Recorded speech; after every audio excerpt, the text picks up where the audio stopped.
రైతులకు వెన్నుపోట్ల రావులకు 1000 కోట్ల రావులు బంధు కాదురా రైతు బంధు కావాలి అనుకుంటా బీఆర్ఎస్ పార్టీ లీడర్లు గులాబీ సెల్లలు మెడల వేసుకొని గుంపుగా అసెంబ్లీ కాడికి కదిలిపోతున్నారు.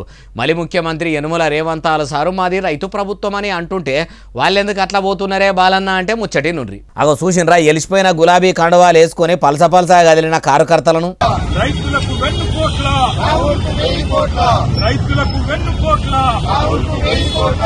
రాహుల్ బంధు కాదురా రైతు బంధు కావాలి, రాహుల్ బంధు కాదురా రైతు బంధు కావాలి. ఈయన రైట్ల నినాదాలు ఎత్తుకొని అసెంబ్లీ కాడికి పోయి గణపార్కు దగ్గర అమరుల స్తూపం కాడికి పోయిర్రు.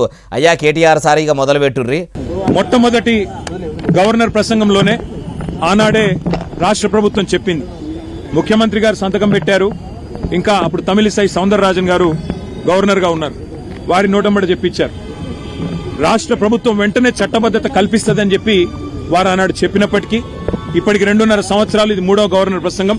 ఇంతవరకు 6 గ్యారంటీలకు చట్టబద్ధత లేదు. 3వ గవర్నర్ వచ్చినా కూడా ప్రసంగం అయిపోయినాక కూడా గెలిచిన 100 దినాలనే అమలు చేస్తామన్న 6 గ్యారంటీలు అమలు చేసింది లేదు, ప్రజలకు పురాగా పథకాలు అందింది లేదని ఇట్లా అనుకొచ్చిండు. అయ్యా కేటీఆర్ సార్ ఇప్పుడు మంచిగానే అంటున్నారు కానీ మీ ఏలుబడి ఉన్నప్పుడు కూడా మీరిచ్చిన హామీలను ఇట్లనే మీ నాయను నెరవేర్చుమని అని ఉంటే మీ 10 ఏళ్ల ఏలుబడిలనే మీరు ప్రజలకిస్తామన్న అన్ని పథకాలు బరబ్బరు అందించి ఉంటే ఇప్పుడు అసెంబ్లీ కాడికి వచ్చి మీరు ఇట్లా ఎండల నిలబడి చెప్పవలసిన కర్మ మీకు పట్టకపోవు. చేయి పార్టీ అధికారంలోకి రాకపోవు.